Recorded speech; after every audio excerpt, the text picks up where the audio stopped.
ভোলার ইলিশায় দেশীয় আগ্নেয়াস্ত্র ও গাঁজা সহ সাবেক ছাত্রদল সভাপতিকে আটক করেছে কোস্টগার্ড।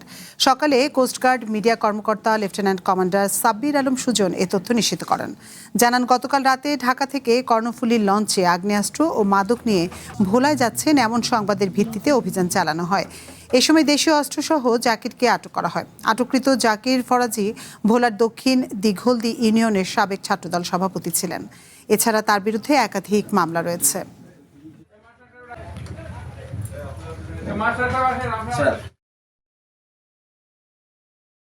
একাধিক মামলার আসামি মোহাম্মদ জাকির হোসেন ঢাকা হতে কর্ণফুলী ১৩ লঞ্চ যোগে আগ্নেয়াস্ত্র ও মাদক নিয়ে ভোলায় গমন করছে বলে গোপন সংবাদের ভিত্তিতে জানা যায়। প্রাথমিক জিজ্ঞাসাবাদে জানা যায়, আটককৃত সন্ত্রাসী মোহাম্মদ জাকির হোসেন ভোলার সদর থানার বাসিন্দা। সে দীর্ঘদিন যাবৎ মাদক ও সন্ত্রাসী কর্মকাণ্ডের সাথে জড়িত ছিল। আটককৃত সন্ত্রাসী ও জব্দকৃত সকল আলামতের পরবর্তী আইনানুগ ব্যবস্থা গ্রহণের কার্যক্রম